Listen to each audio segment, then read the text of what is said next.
नमस्कार, पाठशाला की वीकेंड क्लास में आपका स्वागत है। मैं हूं सुशांत सिन्हा।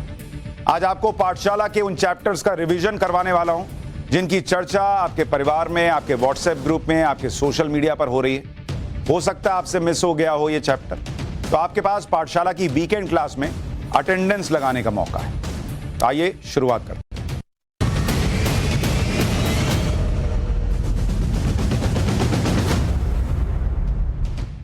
एक चीज आपने गौर की होगी, जब भी विपक्ष चुनाव हारता है तो कभी ईवीएम से खेल हो गया कह देता है, कभी कहता है कि दल बल का इस्तेमाल हो गया, एजेंसीज का इस्तेमाल कर लिया, ये कर लिया, वो कर लिया, कभी कहते हैं कि धांधली हुआ, धोखा हुआ, कभी ये बहाना, कभी वो बहाना, कुछ ना कुछ बहाना विपक्ष बनाता रहता है। लेकिन आज उन बहानों से अलग मैं आपको एक सीरियस एनालिसिस करके बताऊंगा कि आज देश जाने प्रधानमंत्री नरेंद्र मोदी का वो सीक्रेट फॉर्मूला क्या है जिसकी वजह से वो चुनाव पर चुनाव जीत रहे हैं। परिवारवाद की राजनीति से ये लोग उबर नहीं पा रहे, और इसलिए जब आप बीजेपी के बारे में अभी आपको बताऊंगा, नरेंद्र मोदी को सीक्रेट फॉर्मूले के बारे में बताऊंगा, तो आपको समझ में आएगा कि कैसे कनेक्ट हो रही हैं खबरें। क्योंकि समाजवादी पार्टी, कांग्रेस पार्टी, कई ऐसी पार्टियां हैं जो परिवारवाद से उबर नहीं पा रही। और मैं आपको मुलायम सिंह यादव का परिवारवाद जो है, या उनके परिवार में जो परिवारवाद है, उसके बारे में बताना चाहता हूं। सीएम, सांसद, विधायक से लेकर जिला पंचायत, ब्लॉक प्रमुख, ग्राम प्रधान सब बन चुके हैं इनके परिवार के लोग। नीचे से लेकर ऊपर तक इन्होंने कोई पद छोड़ा ही नहीं है। और अगर आपको इनका फैमिली ट्री दिखा दूं, अभी आप देखिएगा ये बोर्ड कैसे भर जाएगा। मैं अमूमन यहां से लिखना शुरू करता हूं, आज यहां से लिखना शुरू करना पड़ेगा। मुलायम सिंह हो गए, इनके बेटे अखिलेश, ये नेता हैं, किसी से छुपा नहीं, एक्स सीएम रह चुके हैं, सांसद रह चुके हैं। इनकी पत्नी डिंपल, ये सांसद रह चुकी हैं, पॉलिटिक्स में हैं। इनके जो दूसरे बेटे हैं प्रतीक, उनकी पत्नी है अपर्णा यादव, ये अब बीजेपी में आ गई। प्रतीक जो है वो अपना फिटनेस सेंटर खाली चलाते हैं, तो ये अभी पॉलिटिक्स में नहीं है। और ये मुलायम सिंह यादव की जो दूसरी पत्नी है, उनके बेटे। मुलायम सिंह के 5 भाई, उसमें सबसे छोटे भाई शिवपाल यादव,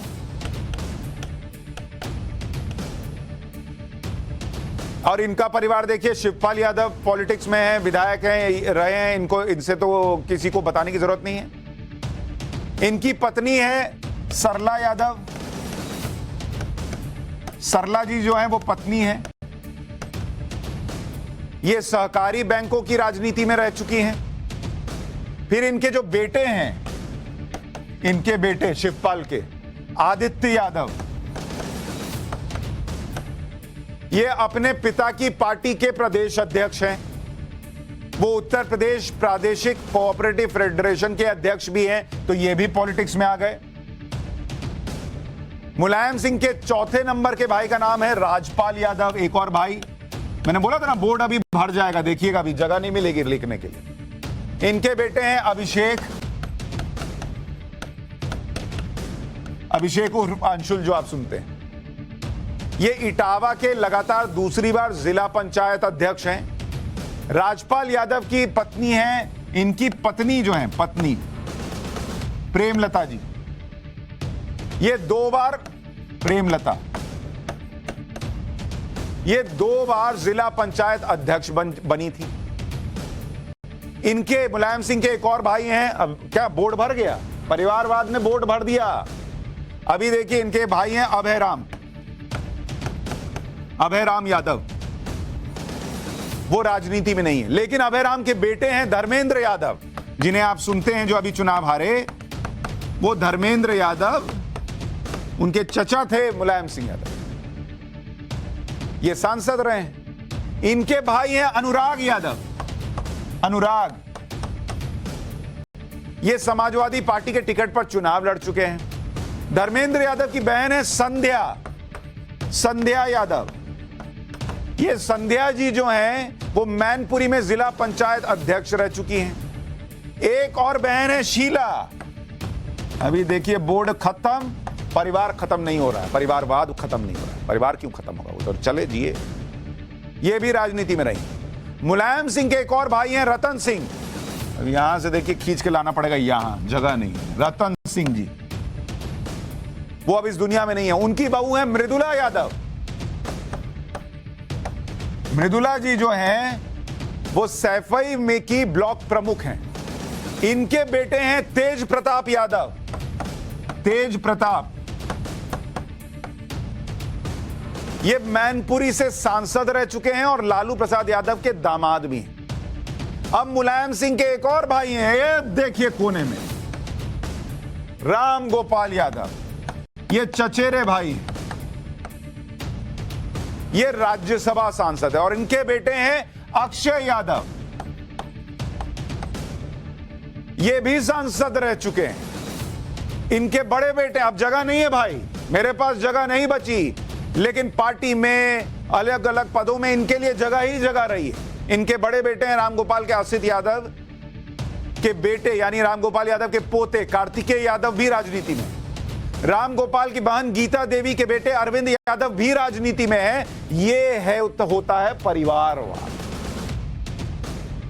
और ये तो वो हैं जो हमें पता है, बाकी और जिनके बारे में उतनी जानकारी नहीं है उनके बारे में भी कहा जाता है कि कहीं ना कहीं सेट है। पिछले कई साल से समाजवादी पार्टी को चलाने वाले अखिलेश यादव भी परिवार का मोह छोड़ नहीं पा रहे, ये जानते हुए कि लगातार 2 विधानसभा चुनाव में समाजवादी पार्टी को हार मिल चुकी है। 2019 में मायावती से गठबंधन के बाद भी पार्टी की लोकसभा में सीटें नहीं बढ़ पाई। 2019 में मुलायम परिवार के 3 सदस्य चुनाव हार गए। कन्नौज से डिंपल हारी, फिरोजाबाद से अक्षय यादव हारे, बदायूं सीट से धर्मेंद्र यादव चुनाव हार गए। बावजूद इसके अभी धर्मेंद्र यादव को टिकट दिया, वो फिर हार गए। 2019 के चुनाव में मैनपुरी में मुलायम सिंह की जीत का अंतर 1/4 रह गया था। इसी साल रामपुर और आजमगढ़ लोकसभा उपचुनाव में पार्टी को हार का सामना करना पड़ा। ये दोनों ही सीटें पहले समाजवादी पार्टी के पास थीं, लेकिन हार जाएंगे लेकिन परिवार की बात नहीं छोड़ेंगे। इस साल जब यूपी के विधानसभा चुनाव हो रहे थे, अब मैं आऊंगा कि बीजेपी और नरेंद्र मोदी क्या करते हैं। इस साल जब यूपी में विधानसभा का चुनाव हो रहा था तो पीएम मोदी ने यह भी कहा था कि विपक्ष परिवारवाद से आगे सोच नहीं पाता और इसी वजह से जनता परिवारवादी पार्टियों को नकार रही है। परिवारवादी पार्टियों पर पीएम ने तब कहा था कि परिवारवाद ही लोकतंत्र का दुश्मन है। एक बार वो प्राइम मिनिस्टर का बयान सुनाता हूं, फिर आज की डेट में गुजरात में क्या हुआ उसको सुनिएगा, तब आपको समझ में आएगा कि ये कैसे चुनाव जीतते हैं। जब परिवारवादी राजनीति चलती है, परिवार ही सर्वोपरि होता है। परिवार को बचाओ, पार्टी बचे या न बचे, परिवार को बचाओ, देश बचे या न बचे, ये जब होता है तब सबसे पहले कैजुअलिटी कौन सी होती है? परिवारवादी राजनीति में कैजुअलिटी कौन सी होती है? बेटा जैसा भी होगा लेकिन वही अगला अध्यक्ष बनेगा। तब सबसे बड़ी कैजुअलिटी टैलेंट की होती है। गुजरात चुनाव के टिकट बांटने में बड़े नेताओं के नामों पर कैंची ऐसे बेदर्दी से चली और प्रधानमंत्री नरेंद्र मोदी ने कोई हिचक नहीं दिखाई। सिटिंग विधायकों का टिकट काट दिया, मंत्रियों तक को टिकट नहीं दिया। जो लगातार जीत रहे थे उनका टिकट कटा है। क्यों? क्योंकि शायद रिपोर्ट यह थी कि इन लोगों ने उस तरह से पद पर रहने के बाद डिलीवर नहीं किया। तो जीत सकते हो लेकिन डिलीवर नहीं कर सकते तो जाओ बाहर। यह वो फॉर्मूला है जिससे नरेंद्र मोदी चुनाव जीतते हैं। क्योंकि पब्लिक के बीच आप जाएंगे, मौका मिलेगा, काम नहीं करेंगे तो वो सुधारना होगा। क्योंकि एक पक्ष ये है कि भाई इतने लोगों ने अगर को हटाया गया इसका मतलब वो परफॉर्म नहीं कर रहे। अरे तो परफॉर्म नहीं कर रहे तो हटाया ना। जीत रहे हैं सालों से इसलिए रहने दो, ये तो नहीं कहा। परिवारवाद तो नहीं रहा।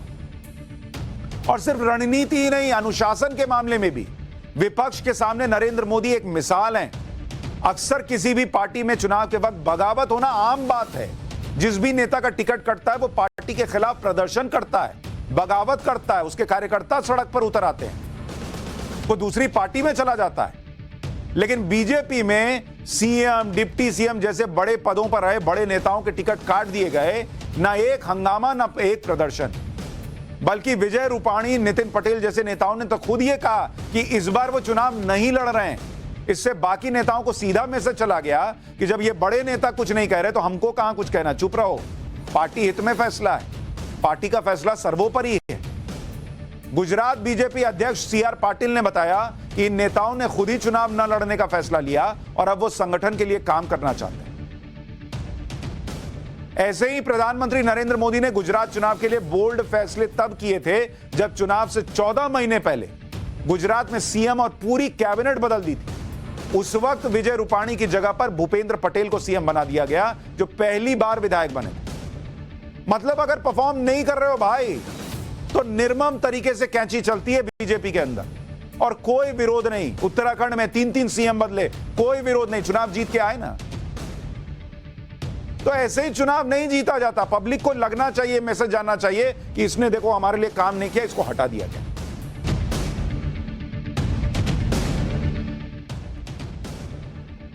किसी के भी दिमाग में यह सुनकर ही या दिमाग के तारों में शॉर्ट सर्किट हो जाएगा कि दवा भी ऐसी हो सकती है जो बचाए नहीं बल्कि 100% मार ही दे, क्योंकि दवा तो बचाने के लिए बनी है, मारने के लिए कोई दवा क्यों बनेगी? उसके लिए तो जहर होता है। लेकिन आज हम आपको ऐसी ही दवा के बारे में बताने जा रहे हैं जो आपके घर तो पहुंचेगी दवा की शक्ल में, लेकिन 100% जहर। वो कौन सी दवा है? क्या आपके घर में भी ऐसी दवाएं हैं जो आपकी जान ले सकती हैं? आज ये चैप्टर आपको जरूर देखना चाहिए, क्योंकि दवा हम सब खा रहे हैं, लेकिन ऐसी दवा हमारे आसपास भी है जो जान 100% ले लेती है। ये चैप्टर क्यों खोल रहा हूं, पहले उस खबर को समझिए। दिल्ली पुलिस की क्राइम ब्रांच ने एक ऐसे गैंग को पकड़ा है जो कैंसर की नकली दवाएं बना रहे थे। सोचिए, कैंसर जैसी बीमारी जिसमें जो आदमी जाता है वो तो पहले ही सुन के आधा मर जाता है कि मुझे कैंसर हुआ है, उसकी भी लोग नकली दवा बना के बेच रहे थे और उन्हें बाजार से कुछ कम कीमत पर बेच रहे थे। कैंसर की दवाएं बहुत महंगी आती हैं भाई, और इन दवाओं के इस गिरोह के लोग इसी बात का फायदा उठाकर सस्ते दाम का ऑफर दे रहे थे कि बहुत महंगी कैंसर की दवा कैसे लोगे, कितने दिन खिला पाओगे, लो हम सस्ता देते हैं। और नकली दवा बेच रहे थे। अब जो बताइए कैंसर से पीड़ित है, नकली दवा खाएगा, वो तो 100% मरेगा ही ना, क्योंकि वो तो बेचारा ये सोच रहा है मैं दवा खा रहा हूं, पर वो दवा थोड़ी खा रहा है, उस दवा में कुछ है थोड़ी ही। और इस काम के लिए एक पूरा स्मार्ट नेटवर्क सिस्टम तैयार किया इन लोगों ने। और आपको सुनकर आश्चर्य भी होगा और शर्म भी आएगी कि हम इस देश में कुछ ऐसे लोग भी हैं, क्योंकि इस नेटवर्क में पढ़े लिखे प्रोफेशनल लोगों की पूरी टीम थी। दिल्ली पुलिस ने इस गिरोह में शामिल एक डॉक्टर समेत, डॉक्टर भी है, 7 लोगों को गिरफ्तार किया और इन लोगों से 8 करोड़ रुपए की कीमत वाली 20 अंतरराष्ट्रीय ब्रांड की कैंसर की दवाइयां बरामद। 8 करोड़ रुपए की दवा बरामद की, नकली दवा, फर्जी दवा। बताइए, एक डॉक्टर जिसने मरीजों की जान बचाने की कसम खाई हो, वो पैसे के लालच में उनकी जान का दुश्मन बन और नकली दवाएं बेचने का गैंग शुरू कर दिया। यह गैंग पिछले 4 साल से भारत के अलावा चीन में, नेपाल में, बांग्लादेश जैसे देशों में कैंसर की नकली दवा सप्लाई कर रहा था। सोचिए कितने लोगों को इस लोगों ने मार दिया हो, सिर्फ कुछ पैसे के चक्कर। पुलिस की छानबीन में यह बात सामने आई कि ये लोग स्टार्च और दूसरी चीजों से नकली दवा बना रहे थे। अब सोचिए, जिन कैंसर के मरीजों ने इस गैंग की बनी नकली दवा खाई होगी, उनका क्या ही हुआ होगा। वो इस उम्मीद से दवाएं खा रहे थे कि कैंसर ठीक हो जाएगा, लेकिन दवा कैसे काम करेगी वो तो नकली थी। इन लोगों ने न जाने कितने मरीजों की जिंदगी के साथ खिलवाड़ किया, और ये जानलेवा खिलवाड़।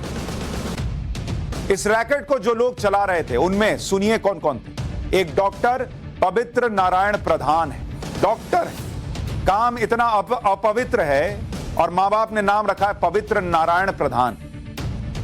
इसने चीन की हुबाई यूनिवर्सिटी से एमबीबीएस किया था और दिल्ली के GTB super speciality cancer institute और दीपचंद बंधु जैसे कई अस्पतालों में डॉक्टर था। इसने मेडिकल की पढ़ाई के दौरान बांग्लादेश के एक साथी से दवा बनाने में काम आने वाले एक्टिव फार्मास्यूटिकल इंग्रेडिएंट्स यानी एपीआई मंगाकर दवा बनाने के बिजनेस के बारे में जाना, और इसके बाद इसने नकली दवाएं बनाकर बेचने का प्लान बनाया। कैंसर के इलाज में काम आने वाली नकली दवाएं बनाना शुरू किया, क्योंकि वो महंगी आती हैं तो ज्यादा मुनाफा होगा, और इन्हें ये असली दवाओं के नाम पर 50% तक के डिस्काउंट में मरीजों के परिवार वालों को बेच देता। अब जो आदमी कैंसर से पीड़ित है, उसके परिवार को पता है इसका लंबा इलाज चलना है, और लाख 2-2 लाख 3-3 लाख की दवाएं, उसको अगर आप कहिएगा कि 10%, 50%, 30% डिस्काउंट मिलेगा तो वो क्या करेगा? वो थोड़ी सोचेगा कि कोई ऐसा बेगैरत आदमी है जो नकली दवा बेच रहा होगा। वो तो सोच रहा होगा कि अभी लंबा इलाज चलना है, इतना पैसा कहां से लाएंगे, चलो डिस्काउंट में मिल रहा। इस डॉक्टर ने अपने कजिन शुभम मुन्ना को भी इस प्लान में शामिल किया, जिसने बैंगलोर से बीटेक किया हुआ है। सोचिए, बीटेक किया हुआ आदमी ये सब कर रहा है। शुभम मुन्ना का काम था कि वो दवाओं के barcode, batch number, expiry date तैयार करता था और नकली दवाओं की ओवरऑल पैकेजिंग को देखता था। हाईली क्वालिफाइड लोग, दिमाग देखिए कहां लगा रहे। इसके अलावा राम कुमार नाम के व्यक्ति को शामिल किया इस ग्रुप में, जो हरियाणा के गन्नौर में आरडीएम बायोटेक नाम की फार्मा फैक्ट्री चलाता था। राम कुमार की फार्मा फैक्ट्री में स्टार्च और एपीआई का इस्तेमाल करके नकली दवाएं बनाई जाती थी। एक और आरोपी एकांश वर्मा चंडीगढ़ में मेडयॉर्क नाम की फार्मा कंपनी चलाता था। इसने इस रैकेट को 1 लाख खाली कैप्सूल सप्लाई की। भाई अंदर भरना क्या है वो तो बना लिया, नकली दवा, लेकिन भरेंगे किसमें? कैप्सूल तो चाहिए। तो वो कैप्सूल सप्लाई करने वाला भी ढूंढ लिया इन लोगों ने, और इन पर बांग्लादेश का एक ब्रांड इंसेप्टा लिखा था। इस आरोपी ने डॉक्टर और उसके गैंग से कैंसर की नकली दवाएं ली और ये नकली दवाओं को कस्टमर तक पहुंचाता था। ये आरोपी business to business online platform से उन कस्टमर के मोबाइल नंबर निकालता था जो कस्टमर कैंसर की दवाओं को ऑनलाइन सर्च करते थे। फिर 50% डिस्काउंट पर नकली दवाएं असली बताकर बेच देता था। 5वां आरोपी प्रभात कुमार, जो दिल्ली में मेडिकल स्टोर चलाता है। इसने एमबीए किया था और एक एमएनसी में काम करता था, लेकिन बाद में कैंसर से जुड़ी दवाओं के होलसेल बिजनेस में आ गया। मुख्य आरोपी डॉक्टर इसके मेडिकल स्टोर में आता जाता था। बाद में आरोपी डॉक्टर ने इसे कैंसर की नकली दवाओं को बेचने का ऑफर दिया।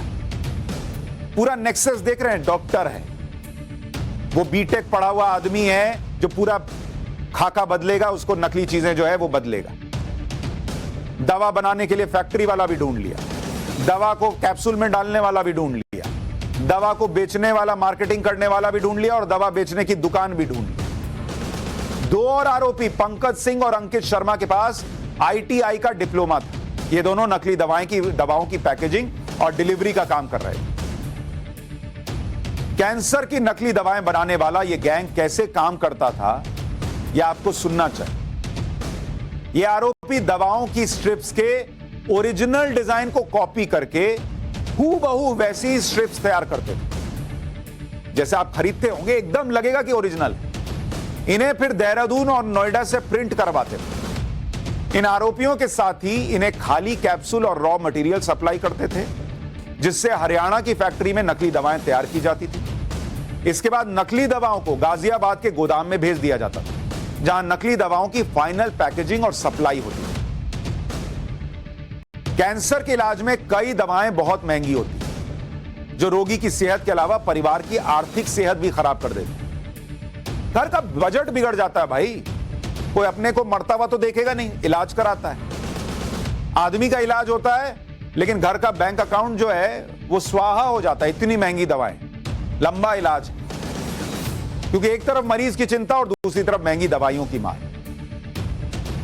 एक टैबलेट 20-20 हजार रुपए की आती है। एक टैबलेट, कह नहीं कर रहा हूं, एक स्ट्रिप, एक टैबलेट 20-20 हजार रुपए की आती है, और वो भी नकली दे रहे हैं। आप सोचिए, जो आदमी कैंसर से मर रहा है उसको तुम नकली दवा से मार रहे हो। क्या आदमी हो यार।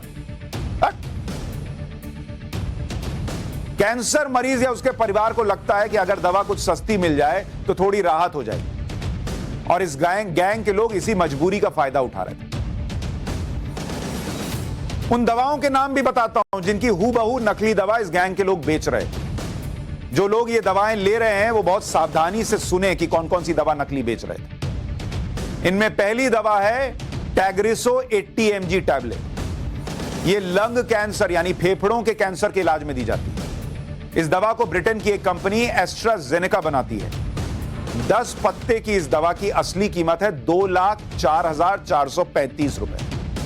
10 टैबलेट की कीमत है 2 लाख रुपए से ज्यादा, यानी एक गोली की कीमत हो गई 20,443 रुपए, एक गोली की कीमत। अब ये गैंग क्या करता था कि कहता था कि ये जो 2 लाख से ऊपर की दवाई हम आपको 1.5 लाख रुपए में दे देते हैं, ये ऑफर दे देता। अच्छा, मरीज को लगता था कि 50,000 रुपए सस्ती मिल रही है तो ले लो। महिलाओं में होने वाले ओवेरियन कैंसर के लिए एक दवा आती है जिसका नाम है ओलानिब 150 mg। इसे एवरेस्ट फार्मा नाम की दवा कंपनी बनाती है। इस दवा के 120 कैप्सूल्स की एक बोतल की कीमत 75,000 रुपए। ये लोग इसमें भी सस्ता देने के नाम पर झोल कर रहे थे, लोगों को ठग रहे थे, नकली दवा दे रहे थे। एक और दवा है टैग्रिक्स 80 mg। यह दवा कैंसर सेल को बढ़ने से रोकती है। इसे बीकन नाम की कंपनी बनाती है। इसकी 30 गोली के पत्ते की कीमत है 23,500 रुपए। इसको भी सस्ता बेचने के नाम पर नकली दवा दे रहे थे। एक दवा है ओसीसेंट 80 mg। यह दवा भी लंग कैंसर में काम आती है। इस दवा को इंसेप्टा फार्मास्यूटिकल्स लिमिटेड बनाती है। इसकी 30 टैबलेट की कीमत है करीब 12,000। ल्यूकीमिया यानी ब्लड कैंसर की एक दवा है वेंटोजेन 100 mg। इसे भी इंसेप्टा फार्मास्यूटिकल्स लिमिटेड बनाती है। इसकी 60 टैबलेट की कीमत है 40,000 रुपए। इतनी महंगी महंगी दवाओं को सस्ते में बेचने के ऑफर में बहुत से मरीज फंस गए। अगर आपका कोई जानकार है जो इन दवाओं को इस्तेमाल कर रहा है, उनको यह रिपोर्ट दिखाइए, बताइए और उनसे पूछिए कि कहीं सस्ते में तो नहीं लिए हो।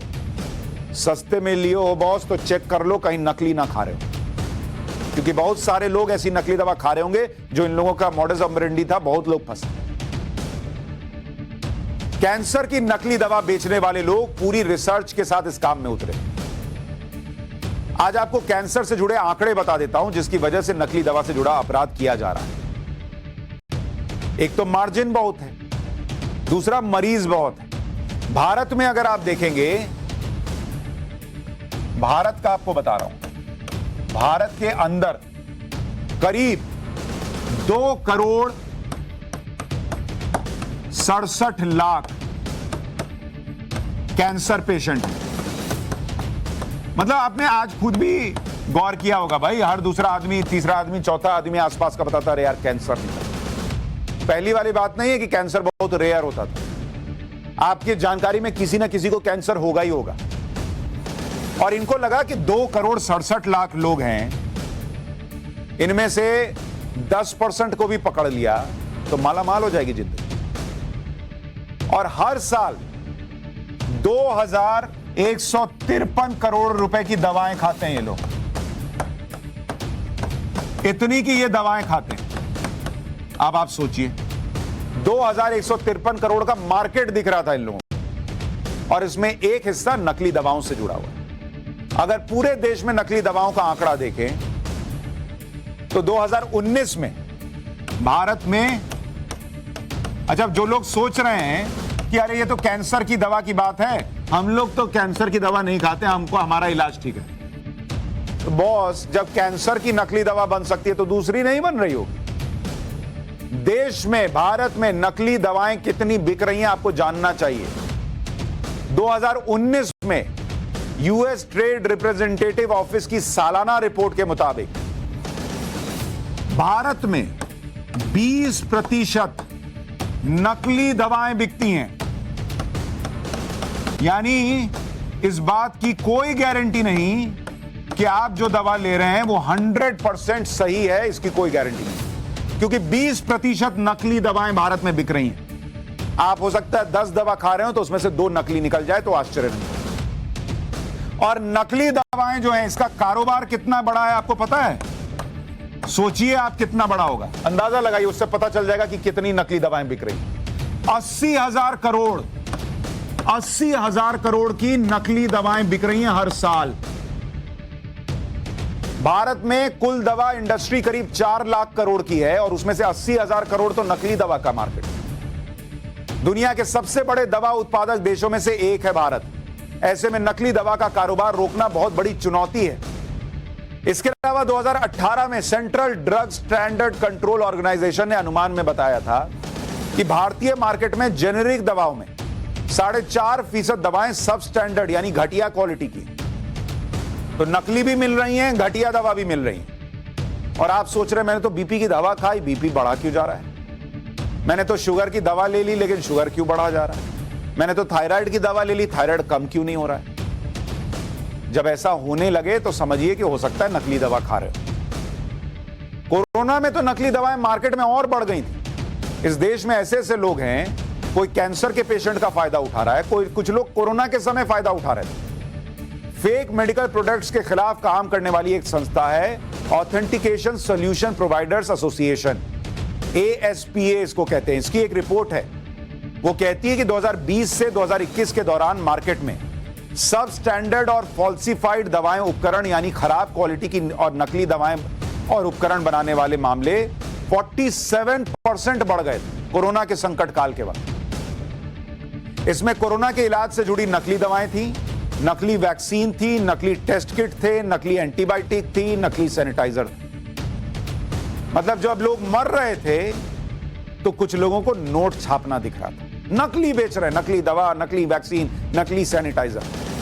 आपने सैनिटाइजर लगाया, बहुत बम बम, मर गया सब कोरोना। पता चला आप मरने की कगार पे, किसी ने नकली सैनिटाइजर सटा दिया। इस रिपोर्ट के मुताबिक देश के 23 राज्यों में नकली दवाएं पाए जाने के मामले मिले थे, यानी नकली दवाएं बनाने वालों ने महामारी को बड़ा मौका बनाया। नकली दवाओं से दुनिया में कितनी मौतें होती हैं, यह आंकड़ा आपको डरा देगा। इंटरनेशनल पॉलिसी नेटवर्क नाम की ग्लोबल संस्था के आंकड़े के मुताबिक दुनिया में हर साल 10 लाख से ज्यादा लोगों की मौत नकली दवाओं की वजह से होती है, और इसमें 2.5 लाख बच्चे हैं जो नकली दवा की वजह से मर जाते हैं।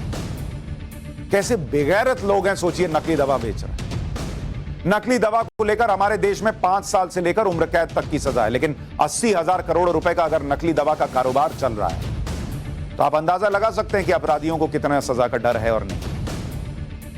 अब आपके मन में सवाल होगा कि बॉस, नकली दवा बिक रही है तो समझेंगे कैसे कि नकली दवा? देश में बढ़ती नकली दवाओं के कारोबार को रोकने के लिए केंद्र सरकार 300 तरह की दवाओं पर QR कोड लगाना अनिवार्य कर दिया है। QR कोड जैसे होता है ना कई प्रोडक्ट में, QR कोड स्कैन कीजिएगा, इससे नकली दवा और असली दवा की पहचान हो पाई। जैसे आप मोबाइल से QR कोड स्कैन करके पेमेंट करते हैं, वैसे ही दवा को स्कैन करके उससे जुड़ी सारी जानकारी मिल जाएगी। यह सुविधा कई दवा कंपनियों ने अपनी दवाओं पर शुरू भी कर दी है, लेकिन अगले साल 1 जनवरी 2023 से, जो अब बहुत दूर नहीं है, यह सुविधा इन कंपनियों को लागू करनी ही होगी। आप वो स्कैन कीजिएगा, सीधा उसके वेबसाइट पे जाएगा, अगर डिटेल मिल गया इसका मतलब असली दवा है, क्योंकि नकली दवा तो बना देगा, कोई नकली रैपर बना देगा, नकली सब कुछ बना दे, नकली स्कैनर वो स्कैन कोड लगाएगा तो वेबसाइट पे कैसे जाइए? तो 1 जनवरी 2023 से मोदी सरकार ने कह दिया है कि 300 दवाएं हैं, उन पे जरा ये लगाइए। यही एक तरीका बचा, आप स्कैन कर करके दवा चेक कीजिए तब खाइए, वरना बेईमान लोग जो हैं वो कैंसर के मरीज क्या, BP, शुगर, थायराइड, किसी के मरीज को नहीं छोड़ रहे हैं। नकली दवा आपके आसपास भी हो सकती है, सतर्क रहिए।